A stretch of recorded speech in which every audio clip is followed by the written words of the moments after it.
Anda tentu tidak asing dengan tokoh yang akan menjadi tamu saya kali ini.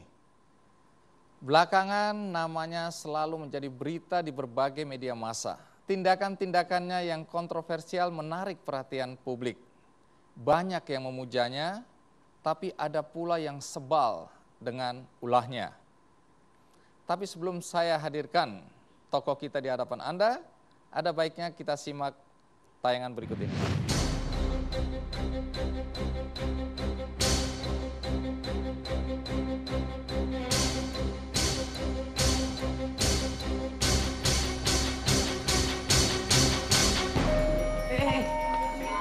Nggak main-main. Sorry ya, Anda nyesel ya. Aku nggak main-main ya. Di sana ya, siap. Kamar kecilnya bersih nggak? Bersih, Pak. Iya. Kayak kamar kecilnya penumpang. Baik. Ya. Jangan sampai keretanya terlambat karena kita. Ayo. Masih tinggi sekali ya. Yang ketiga. Ini pancinya. Ini mungkin nggak dinaikkan itu? Nggak mungkin ya. Kita menangis kalau harus meninggalkan PLN.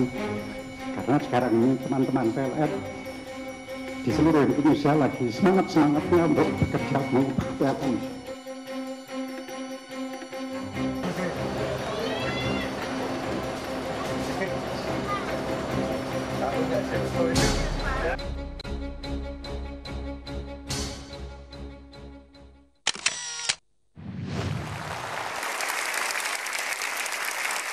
Tokoh saya kali ini adalah Dahlan Iskan.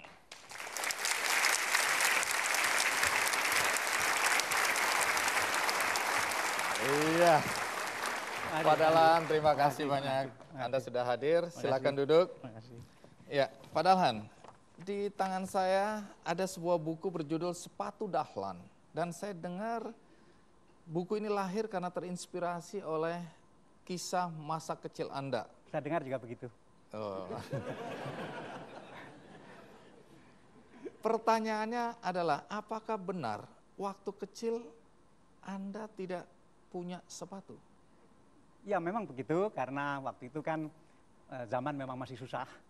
Saya hidup di desa yang sangat di pedalaman, 16 kilo dari kota Magetan. Apa semiskin itu orang tua Anda sampai untuk beli sepatu aja nggak mampu untuk Anda? Ini soal sepatu ini ya. Ya bapak saya itu buruh tani, petani yang tidak punya sawah. Merangkap kalau pas tidak ada pekerjaan dia jadi tukang kayu serabutan. Jadi kalau ada orang mau memperbaiki pintu atau memperbaiki meja, panggil bapak saya begitu. Jadi ya memang tidak mungkin lah bisa beli sepatu.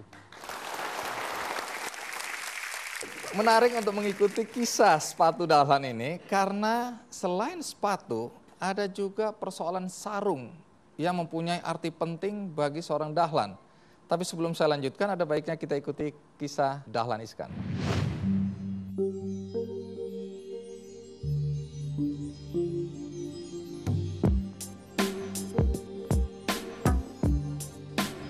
Hidup bagi orang miskin harus dijalani apa adanya.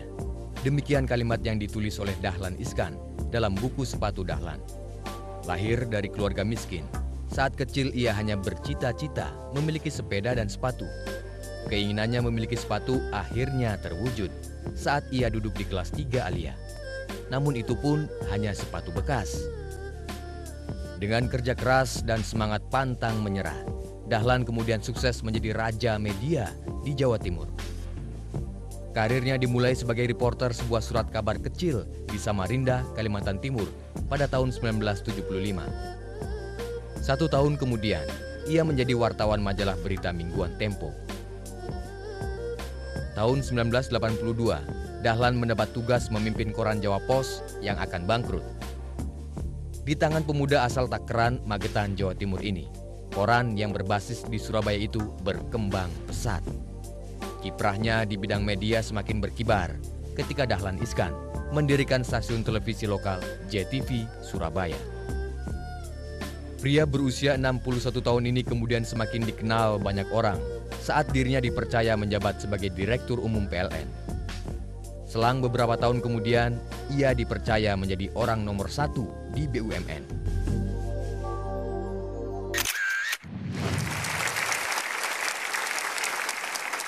Ya. Walaupun tadi saya sudah sebutkan bahwa saya sudah mendapat gambaran betapa miskinnya Anda waktu itu, tapi kalau orang lihat Anda sekarang dengan gaya Anda dan kedudukan Anda, rasanya belum percaya. Bisakah Anda ceritakan bagaimana situasi di rumah Anda waktu Anda kecil?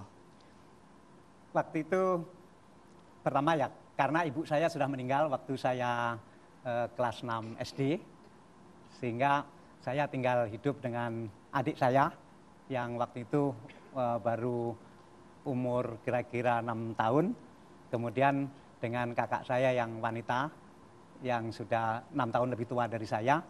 Tentu karena sekolah saya itu jauh 6 km, sehingga saya berangkat 6 kilo, pulang 6 kilo. Nah, waktu sudah pulang sampai di rumah kadang-kadang tidak ada beras, tidak ada makanan. Nah, kalau sudah begitu biasanya saya ke kebun tebu miliknya BUMN. Saya mencuri tebu lah di situ.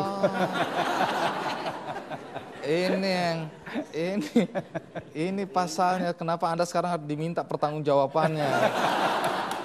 Ya, karena kemarin minggu lalu saya mengunjungi pabrik gula Kanigoro namanya. Itu dulu pemilik lahan yang dulu sering tebunya saya curi. Anda minta maaf di situ? Saya minta maaf di situ. Agak lega saya. Sebetulnya kalau toh sempat menangis begitu, itu biasanya pulang sekolah, panas sekali kalau musim kemarau, dan itu jalanan kan berdebu, waktu itu belum ada aspal, sehingga saya harus kadang-kadang jalan harus sangat di pinggir dan sambil jinjit karena saking panasnya debu itu. Dan tapi sampai di rumah, karena saya ini mengembalakan kambingnya tetangga. Jadi tetangga yang agak mampu itu punya kambing, ditaruh di tempat saya supaya saya gembalakan. Nah, ketika pulang sekolah, belum ada makanan, nggak ada beras saya lihat. Tapi kambing yang saya taruh di kandang di depan rumah, itu begitu melihat saya pulang, dia semua mengembik, minta segera dilepas. Karena sejak kemarin kambing itu belum makan juga, begitu. Sehingga waktu saya masuk pekarangan rumah, sudah mbak. Maksudnya cepat dilepas gitu. Iya. Ya, kalau sudah Jadi begitu. kambing pun mengenali Anda ya. Kalau sudah begitu biasanya saya segera sembahyang zuhur, kemudian habis itu ya sudahlah kita lepas dulu kambing-kambing itu, ada 20 kambing, 20-22 tergantung sedang beranak atau tidak. Kemudian kambing itu kita bawa ke pinggir sungai. Iya. Nah, kemudian dia makan rumput di perengan sungai, di kanal namanya. Nah, sambil kambingnya itu makan rumput, biasanya dia sudah nggak peduli saya lagi. Nah, saya copot baju, copot celana, telanjang, terjun ke sungai, mencari ikan. Nah, saat itulah saya bisa, tentu kadang-kadang dapat ikan, kadang-kadang cukup banyak. Kemudian saat itulah dapat makanan. Dan kebetulan di pinggir sungai itu sering juga ada sapi yang digembalakan di situ. Itu banyak kotoran sapi yang sudah kering. Nah, biasanya kotoran sapi yang sudah kering itu kita nyalakan, kita apikan gitu. Nah, nanti ikannya dibakar di atas kotoran sapi itu. Ya. Sudah kebayang rasanya. Iya, orang Jawa bilang gila nih. Oh, enggak lah, enggak. Enak itu ya. Karena kotoran sapi yang sudah kering itu enggak ada baunya, enggak ada. Ya, waktu itu sih enggak ada rasanya, enggak ada baunya. Iya. Nah, jadi sesudah SMA baru Anda punya sepatu sendiri? Kelas 2 SMA akhir saya punya sepatu, saya dibelikan sepatu, dan sepatu itu sepatu bekas, sepatu cat bekas yang di bagian jempolnya ini udah bolong, jadi kalau saya mau lihat jempol ya kelihatan begitu. Dan bagian belakangnya ini sudah robek. Gitu. Sepatu pertama Anda pertama seperti kali. itu? Iya. Dan itu aja membuat Anda bahagia ya? Iya, karena begini, saya waktu SMA atau aliyah waktu itu namanya, itu sering menjadi petugas upacara, kadang-kadang jadi inspektur upacara, kadang-kadang jadi komandan upacara, kadang-kadang mimpin lagu Indonesia Raya begitu. Dan setiap kali saya bertugas di depan upacara siswa, waktu itu upacara siswa bukan pembina yang menjadi petugas upacara, siswa sendiri secara bergilir. Dan kalau saya lagi jadi inspektur upacara, naik ke panggung, ya saya nggak pakai sandal, nggak pakai sepatu begitu.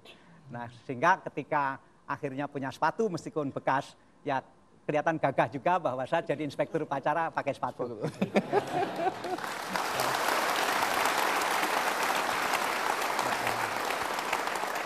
Tapi apa betul Anda memakai sepatu itu hanya pada hari Senin? Iya betul, waktu upacara itu. Jadi karena kalau saya pakai tiap hari, pertama ya lecet kakinya, karena tidak biasa pakai sepatu. Iya. Dan yang kedua, nanti kalau saya pakai tiap hari, tidak bisa tahan sampai tamat aliyah, tamat SMA itu. Karena kalau dipakai tiap hari jalan kaki 6 kilo, kualitas sepatu pada saat itu kan tidak sebagus sekarang. Saya kira pasti dalam 3 bulan jebol dan nanti saya tidak pernah membayangkan akan punya sepatu berikutnya. Jadi harus diawet-awet. Gitu, ya. Harus dijaga supaya bisa Iya. bertahan 1 tahun. Iya. Dengan cara dipakai hanya pada hari Hari Senin. Senin saja. Ya. Di tangan Dahlan Iskan, sarung mempunyai fungsi yang banyak sekali.